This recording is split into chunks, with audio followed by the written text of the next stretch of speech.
Hello and welcome to Magic and Pathfinder Part 3. In the previous videos, we covered magic traditions and how prepared and spontaneous casters use spell slots to cast their spells. And in this video, we're going to begin discussing spell mechanics, starting with casting time and spell durations. The cast entry in a spell description lists the amount of time needed to cast the spell. This is usually displayed as a number of actions to be spent in encounter mode, but could also be a number of minutes, such as the case with Raise Dead, if the spell is intended to be used in exploration mode. Some spells, like Breath of Life, can be cast as a reaction, and the rulebook states that some spells can even be cast as a free action, although I'm not aware of any that have been published so far, and I'm genuinely curious about this. Let me know in the comments if you found a spell that can be cast as a free action, because so far I haven't found any. Now, most encounter spells require 2 actions to be cast, but many spells that cause things to manifest and persist in the environment, like Blade Barrier, summon spells, wall spells, certain illusions, those require 3 actions to be spent. But 2 actions for most spells and 3 actions for spells that cause things to manifest in the environment, that's just a rule of thumb. Always check each spell's description to be certain of how many actions are needed. The cast entry in a spell's description tells you how long it takes to activate the spell, and the duration entry tells you how long it will last after that. If a spell has no listed duration, then it's instantaneous. It starts and ends on the caster's turn, but may have effects that last longer than that. For example, Sound Burst has no listed duration, and therefore it's instantaneous. But the target might become deafened or stunned for up to 10 rounds more. When a spell has an effect that lasts longer than the duration of the spell, the effect is not considered to be magical, and therefore something like Dispel Magic could not be used to cure the victim's deafness. When the duration is listed as a number of rounds, the number of rounds remaining decreases by 1 at the start of the caster's turns, and ends when that count reaches 0. Some spells have a listed duration which includes the word sustain. When you cast a sustain spell, it is due to expire at the end of the next turn after you cast it, unless you spend an action on that turn to extend the spell's duration by 1 more round.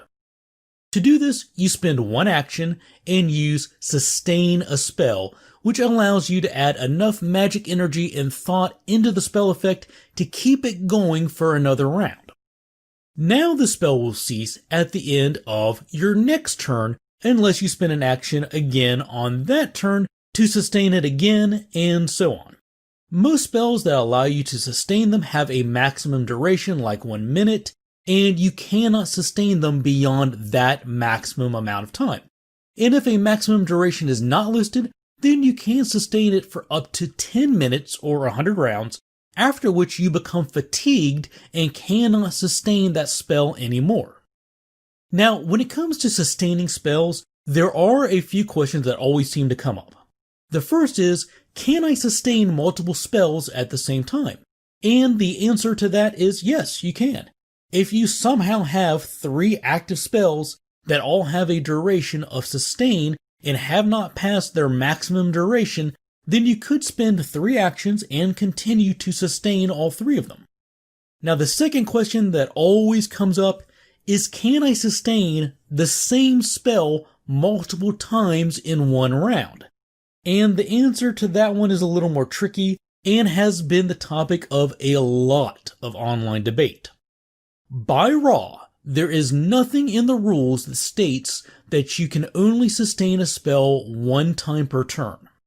But Mark Seifter, one of the game's designers, he posted on the official forums that spells may only be sustained once per turn unless the spell's description encourages you to do so more than once, such as the case with the spell Spiritual Weapon. With Spiritual Weapon, every time you use an action to sustain it, it attacks, but is limited by your multiple attack penalty. So you could sustain it 3 times in the same round and make 3 attacks, but each would suffer an increasing multiple attack penalty. But a spell like Flaming Sphere does not encourage you to sustain it multiple times in the same turn. So, according to Mark, you could not use sustain 3 times and attack 3 times with it in one round. And it's worth noting that Mark's quote was specifically pertaining to a discussion about Flaming Sphere and whether or not you could sustain it multiple times in the same round. But there are other arguments in favor of letting casters sustain more than once. Like, what exactly does it mean for a spell description to, quote, encourage it? And the developers have said before that nothing said on the forums is official until it actually appears in a published errata. And at the time of this recording, it's been almost a year since Mark said this on the forum, and it still has not been published as official errata yet. And then there's some spells like Divine Aura that have conditions written into them that say you only receive a benefit for sustaining it the first time you sustain it each turn. Why would they have a provision like that if you're not supposed to be able to sustain it more than once in the first place? If the intention was that you could only sustain a spell once per turn, then there would be no need to specifically limit the effect to the first time that Divine Aura is sustained. So it's a bit of a mess, and I don't have a 100% perfect answer to give you on this, but the bottom line is, by Raw, you can sustain the same spell multiple times in the same round to trigger its effects more than once. But it's worth noting that a developer has suggested that you can only sustain a spell multiple times if that spell's description encourages you to do so. As with all of these fuzzy areas in the rules, discuss this with your GM and follow their ruling. And if a final decision is made, if an official errata is released regarding this issue, I will pin it to the top of the comments section of this video. Some spells, like Endure Elements, have durations that say, until the next time you make your daily preparations.